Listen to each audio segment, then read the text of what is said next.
Movie की शुरुआत में हम देखते हैं सिएटल में दो बेस्ट फ्रेंड्स केटी और बेका अपने टाउन के श्रापित वीडियो टेप के लेजेंड के बारे में डिस्कस कर रहे होते हैं। ये कथित है कि जो भी इसे देखता है वो 7 दिन के अंदर मर जाता है और तब केटी कहती है कि उसने 1 हफ्ते पहले एक वीडियो टेप देखा था और उसके कुछ ही मिनट बाद उसे कोई अनदेखा ताकत मार डालती है। केटी के फ्यूनरल में उसकी आंट रेचल केलर उसके मौत के बारे में छानबीन करती है। रेचल अपने बेटे एडन के साथ रहती है जिसके पास मीडियमशिप का डिग्री है। इसी दौरान रेचल को पता चलता है केटी के बाकी दोस्त जिन्होंने उस वीडियो टेप को देखा था सारे उसी रात केटी के साथ ही बहुत भयानक तरीके से मारे गए। रेचल शेल्टर माउंटेन इन जाती है जहां केटी थी और वहां उसे वो श्रापित वीडियो टेप मिलता है।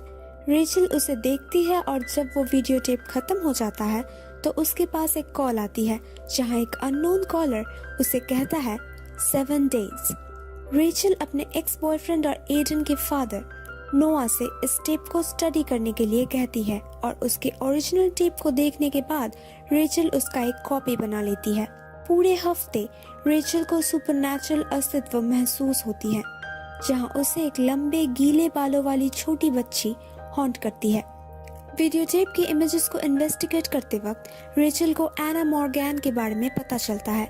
मोइस्को आइलैंड की एक हॉर्स ब्रीडर जिसने सुसाइड कर लिया था जब उसके सारे प्राइज विनिंग घोड़े डूब के मर गए थे।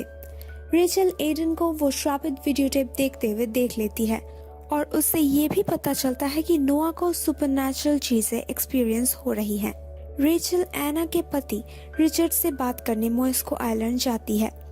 फेरी में ट्रैवल करते वक्त जब वो एक घोड़े को पेट करती है तो वो घोड़ा फेरी से छलांग लगाकर पानी में डूब जाता है और यहाँ नोआ एना के मेडिकल फाइल्स चेक करने के लिए एओला साइकियाट्रिक हॉस्पिटल जाता है और उन दोनों को एना की अडॉप्टेड बेटी समारा के बारे में पता चलता है जिसके पास अपने मन की छवियां किसी भी सरफेस या किसी भी इंसान के दिमाग पर डालने की अद्भुत शक्ति थी।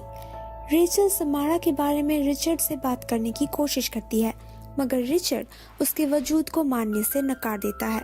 रेचल डॉक्टर ग्रासनिक से बात करती है जो उस आइलैंड की जनरल प्रैक्टिशनर है। वो बताते हैं एना बांझ थी और इसी वजह से उन्होंने समारा को गोद लिया था। वो रेचल से कहते हैं समारा को एओला में वापस एडमिट कर दिया जाए क्योंकि उन्हें लगता है समारा अभी भी उनके घर पर रहती है। रेचल चोरी छुपे मॉर्गन्स के फार्म हाउस में घुस जाती है जहां वो समारा के साइकोथेरेपी का वीडियो टेप देखती है जहां समारा कहती है उसके पावर्स के ऊपर उसका कोई काबू नहीं है। रेचल इस सच्चाई के साथ रिचर्ड का सामना करती है मगर जब रिचर्ड को पता चलता है कि समारा के पावर्स अभी भी मौजूद हैं तो वो सुसाइड कर लेता है। जब नोआ आता है तो रेचल उसके साथ उस बार्न में जाती है जहां समारा को आइसोलेट करके रखा गया था।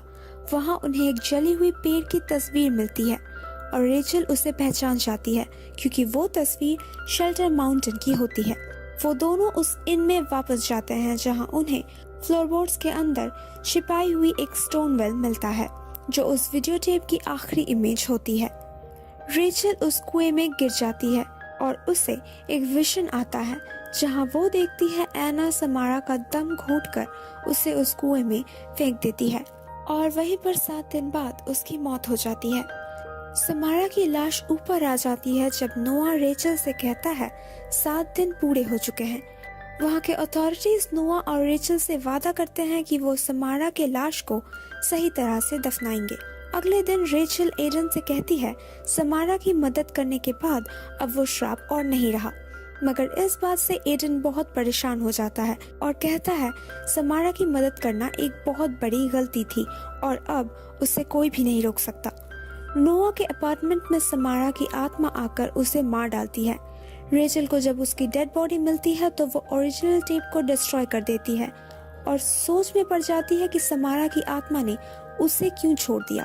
जब उसे याद आता है कि उसने ओरिजिनल टेप की एक कॉपी बनाई थी जिसे एडन ने देख लिया था तब उसे एहसास होता है कि समारा चाहती है कि अगर कोई अपने आप को इस श्राप से बचाना चाहे तो उस टेप का एक कॉपी बनाकर किसी दूसरे को दिखा दे और इसी तरह से ये साइकिल कंटिन्यू होता रहे।